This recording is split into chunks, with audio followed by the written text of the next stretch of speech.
afternoon. So what's your name? Chris Nethercliff. And what's this stand, Chris?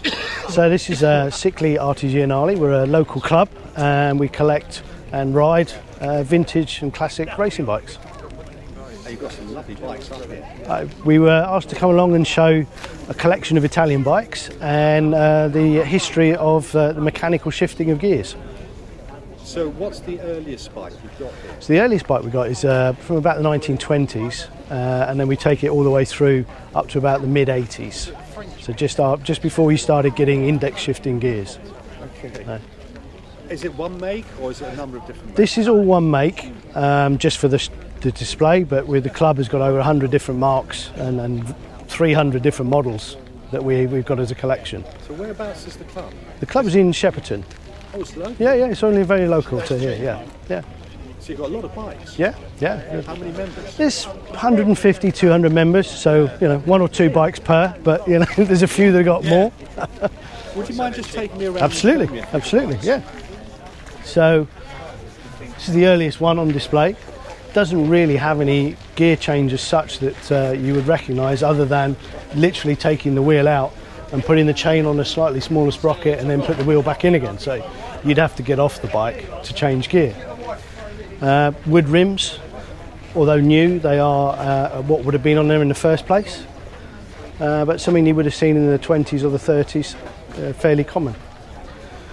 Would they have had them in this country? Or? Yes, they would have been over here, but you'd have seen a bit heavier, more heavy steel bikes than you get here. This was more a continental bike for sure, right. And then they started bringing them over, but more prevalent in Italy than you would have got them here. Yeah. So this is a professional racing bike? Yes, it would have been used as a racing bike in the 20s. Yeah, definitely. Yeah.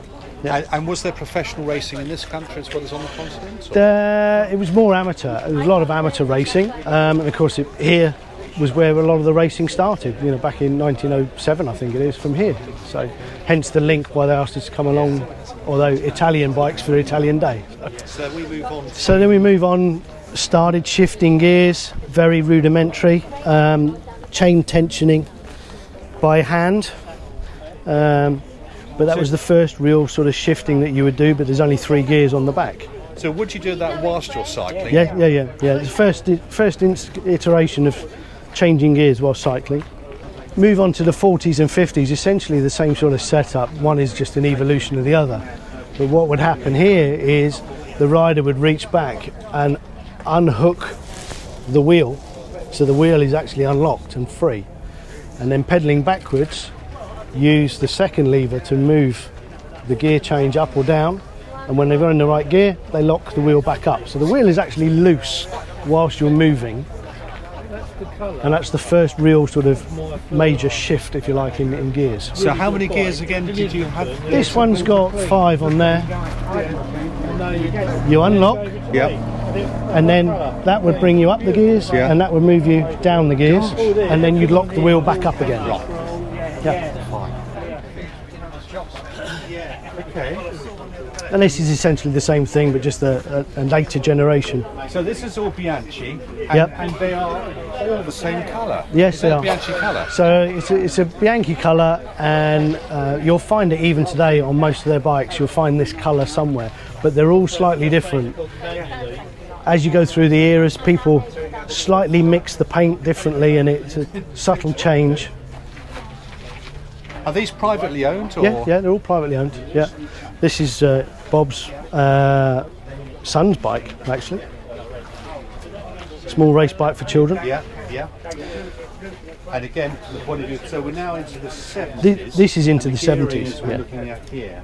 Yeah. Which is getting more as we remember it. Yeah, as you start. Yeah. It was really in the late 50s when it started getting the parallel shifting on the back. And you started to see the shifting on the front. You have a double sprocket on the front, but the levers on the down tube that we all remember. Have the frames from the start to where we are now always remained roughly the same in or shape or design? The geometry of the frames as you get through the era to closer to where we are today are much tighter. The steeper angles, if you look at the older bikes, are a bit more relaxed, a lot longer in the ride. These are much shorter in a wheelbase and become a lot more agile because the angles are that different. And they are all competition bikes? They're all competition bikes. This was actually a proper Squadra Corsa race bike from a team in the 60s. So, and that one hasn't been restored. We left it as it is because of its history and the patina that's on there and its linkage to the one of the Italian race teams. Yeah.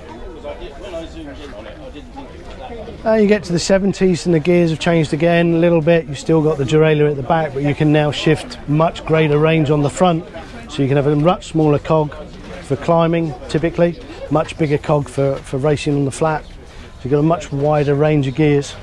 So were the bikes designed throughout these periods for both mountain and road? Absolutely, yeah. Because of things like the Grand Tour. You see, the Tour de France was been going for 100 odd years, and even at this point it had been going for 70 odd years.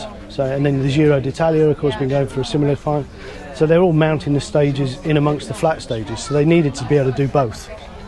Bianchi racing competitive today. Yeah, they were in the Giro this year, sponsored the Giro this year, and got a Group 1 UCI team race regularly with Bianchi bikes, and been recently in the Tour de France as well.